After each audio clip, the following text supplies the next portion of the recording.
बोलती पुस्तके. ज्यांना वाचनाचा नाद त्यांना बोलती पुस्तके घाली साद. आमचं चॅनल सबस्क्राईब करा आणि सबस्क्राईब करायला इतरांनाही सांगा. नमस्कार श्रोते मित्र हो, बोलती पुस्तके सादर करीत आहे ज्येष्ठ ग्रामीण कथाकार रंगराव पाटील लिखित एक कथा शाबी. सायंकाळ झाली होती. चोरटा वारा वाहत होता. डोळ्यावरून पक्ष्यांचे थवे तरंगत जात होते. आभाळात म्हणाव्या अशा चांदण्या जमल्या नव्हत्या. अंगणातले अंजिराचे झाड सळसळ करीत उभे होते. परसातल्या रातराणीचा वास पुसटसा जाणवत होता. वळचणीतून एखाद दुसरी चिमणी डोकावत होती आणि अंधार दाटत चालला होता. जिकडे तिकडे गडबड उठली होती. कौलारू घरातून निळसर धूर वर येऊन हवेत मिसळत होता, विरून जात होता. आसपासच्या घरातून धांदल चालली होती. कुठं तवा घासल्याचा आवाज येत होता, तर कुठं चूल फुंकल्याचा, भाकरी थापल्याचा, तर कुठं आमटीला चरचरीत फोडणी दिल्याचा. मी अंगणातल्या चिरेबंदी ओट्यावर किती वेळ बसलो होतो कुणास ठाऊक. पण एकदम मला खोलीत कंदील लावण्याची आठवण झाली. तेव्हा मी उठलो आणि खोलीत जाऊन कंदील लावला. त्या मंद प्रकाशाने खोली उजळली. जेवण यावयास अवकाश होता म्हणून कंदिलाच्या प्रकाशात एक मासिक चाळत बसलो. एखाद दुसरं पान उघडलं असल नसल, तोच बाहेर कुणाची तरी पावलं वाजली, काकणं किनकिनली. मी वरती पाहिलं. शाबी जेवण घेऊन उभी होती. कंदिलाच्या तांबूस प्रकाशात ती गोड स्मित करीत उभी होती. डाव्या हातात जेवण घेऊन व दुसरा हात चौकटीवर टिकून ती ऐटीत उभी होती. मी क्षणभर पाहतच राहिलो. तिचे दोन्ही हात निळ्या बांगड्यांनी गच्च भरले होते. चौकटीवर ठेवलेल्या हातातील बांगड्या घसरून खाली आल्या होत्या. डोळे किलकिले करून तीही माझ्याकडे पाहत होती. डोक्यावरचा पदर थोडा मागे सरकला होता आणि त्यातून केसांची एक बट पुढं आली होती. कानातील सोनेरी फुलं चमकत होती. नाकात कसलासा काळा दोरा ओवला होता. चौकटीवरला हात काढीत व पदर नीटनेटका करीत ती म्हणाली, जेवण आणलं या. आणखी आत ये ना. आज लवकर आलीस? होय, आज लवकर आले. तात्या म्हटलं आधी मास्तरांचं जेवण देऊन ये. शाबी आत येत म्हणाली. मी तिच्या हातातून जेवण घेतलं.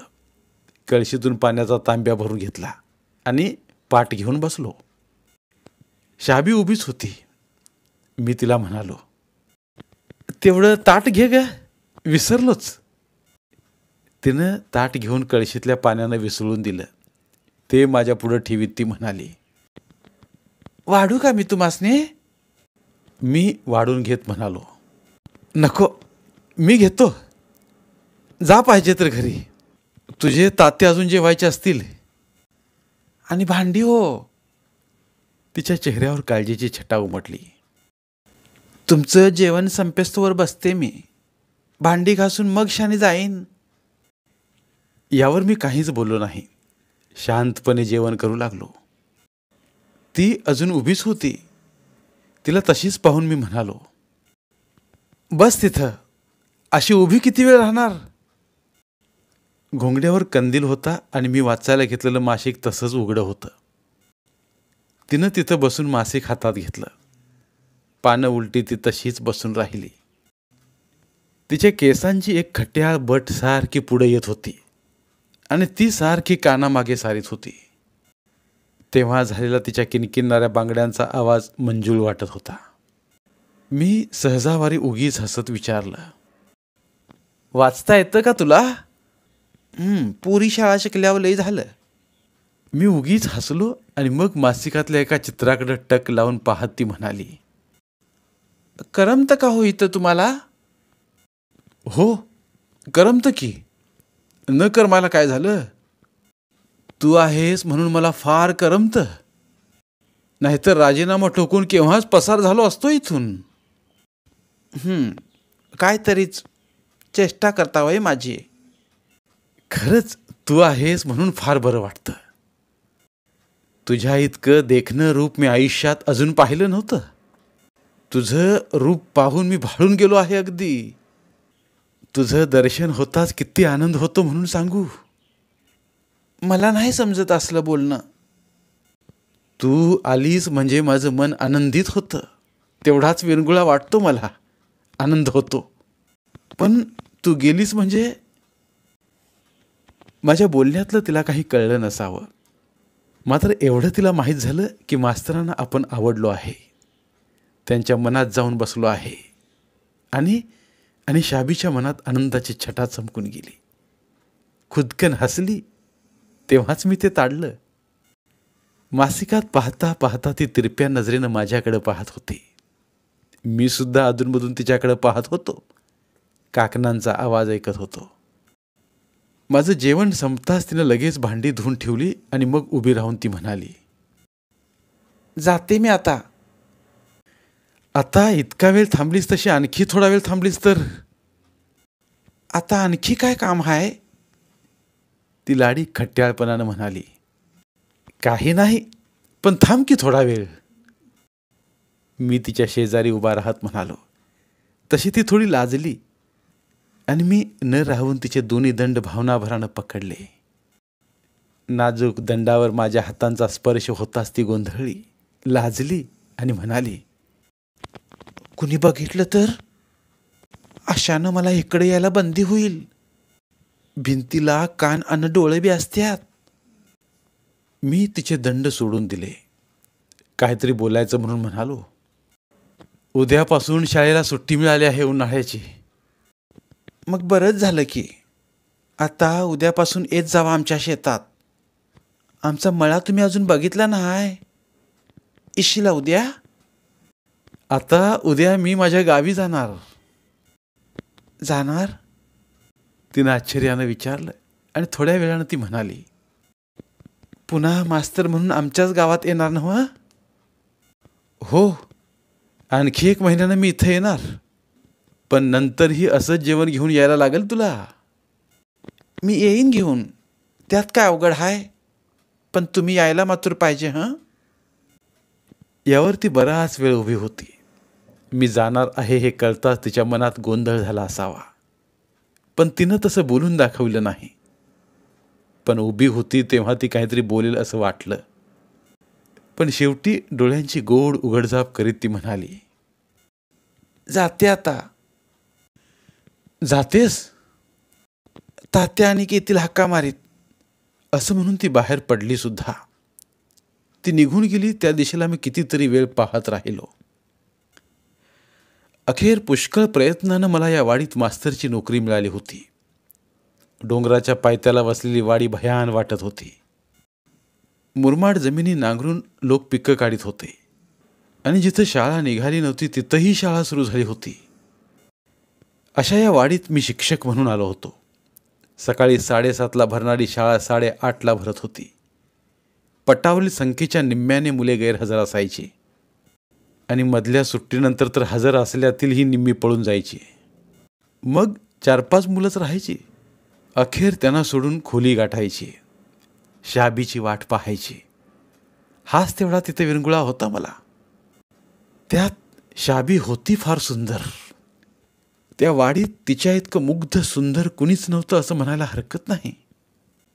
काही का असेना तिचा स्वभाव, गुण, चालणं बोलणं आणि देखणं रुपडं मला आवडलं होतं खास. वाडीतली एक खोली मी मोकळी करून घेतली होती. खोली चांगली मोठी होती. परसदार होतं, अंगण होतं. अंगणात अंजिराचं झाड होतं. परसात रातराणीची व गुलाबाची फुलं होती. सुरुवातीस काही दिवस तिथली माणसं मला त्यांच्या घरीच जेवायला बोलावित होती. पण थोड्याच दिवसात मी ते बंद करून शाबीच्या इथंच काही धान्य आणून दिलं. जेवण पोचतं करण्याचं काम शाबीच्या तात्यानं घेतलं. रोज अंधारातून त्यांच्या घरापर्यंत जायचं. वाडीतल्या कुत्र्यांना चुकवीत जायचं म्हणजे मला एक त्रास वाटला. मला ते पसंत नव्हतं.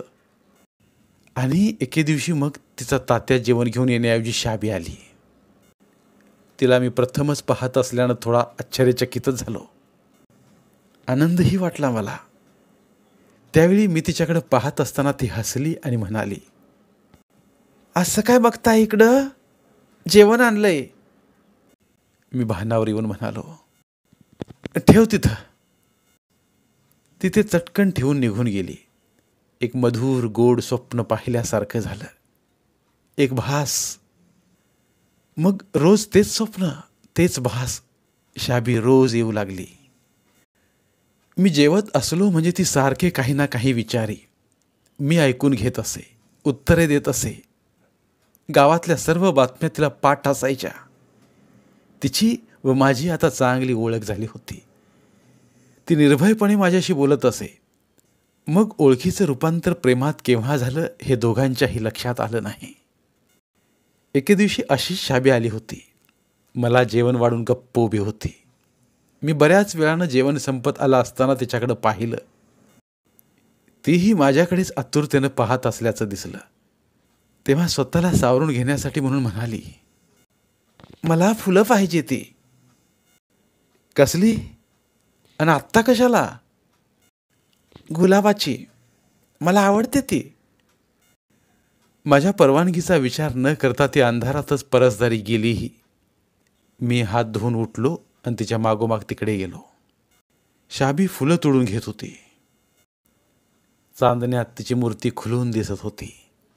पदर खांद्यावरून पडल्यानं तिचा मुखडा उठावदार दिसत होता आणि फुलं तोडताना सात्विक आनंद चेहऱ्यावर विलसत होता. मी ते चांदण्यात उभं असलेलं सौंदर्य क्षणभर पाहतच राहिलो.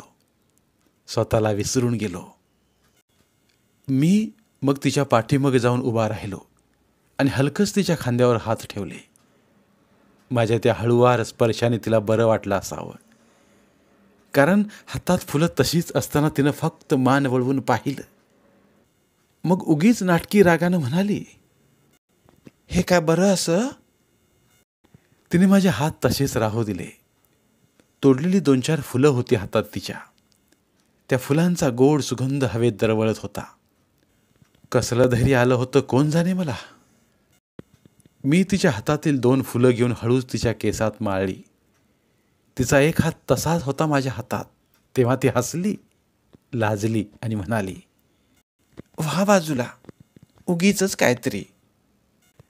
मी तिच्या दोन्ही दंडाला धरलं आणि माझ्याकडे वळवीत तिला म्हणालो, काय झालं?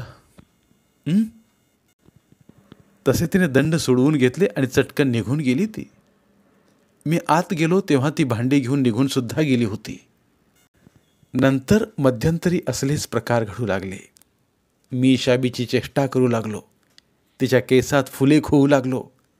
निराळ्या कारणाने तिचे हात हातात घेऊ लागलो. मग तिच्याविना एक क्षण मला करमेना अशी स्थिती झाली आणि आता ती गेली होती त्या दिशेनं मी एकटक पाहत होतो. आता सर्वत्र निजानीज झाली होती. त्या भयान शांततेत अंजिराच्या झाडाची पानं सळसळत होती. कुठल्या तरी गोठ्यातून बैलांच्या गळ्यातील घुंगरांचा आवाज ऐकू येत होता. वाडीच्या पश्चिमेला 2-3 कोल्ह्यांचं ओरडणं ऐकू येत होतं. गावी जाण्याची विलक्षण ओढ लागली होती आणि शाबीसाठी राहण्याची भलती कल्पना मनात येत होती. सकाळी वाडीतील प्रमुख व्यक्तींचा निरोप घेऊन मी निघालो. उन्हाळ्याच्या सुट्टीचे दिवस कसे वाऱ्यासारखे निघून गेले. सुट्टी मोठी मजेत गेली. शाबीची आठवण मात्र कायमची मनात होती. आता तिच्या होणाऱ्या भेटीमुळे मन कसं फुलून गेलं होतं. मोठा रस्ता सोडून मी वाडीच्या दिशेनं पाय वाटेला लागलो. एका हातात पिशवी सावरीत झपाझपा वाट कापू लागलो. गाडी वाटेकडनं गेलेल्या त्या पायवाटला मी भरभर चालू लागलो. घरच्या आणि शाबीच्या आठवणीनं मनात काहूर माजवलं होतं. दिवस पश्चिमेला झुकला होता. ऊन फारसं भासत नव्हतं. मी असाच चालत असताना गाडी वाटेवरून पश्चिमेला तांबड्या मातीची धूळ उडत असलेली दिसली. मी निरखून पाहिलं तेव्हा 4-5 गाड्या उधळत येत होत्या. बैलांचे चाळ एका सुरात आवाज उमटवीत होते.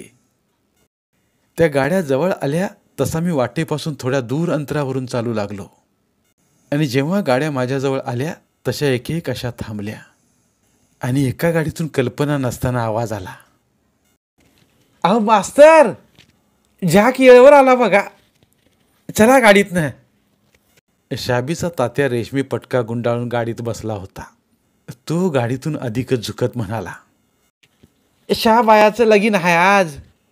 ठरवताना तुम्ही नव्हता, आता लग्नाला तरी चला तिच्या. मला पुढचे शब्द ऐकू आले नाहीत. चेहऱ्यावर कसलीही निराशा न दाखवता त्याला काहीतरी उत्तर देऊन वाटेला लावलं. मग गाड्या पुन्हा उधळत गेल्या.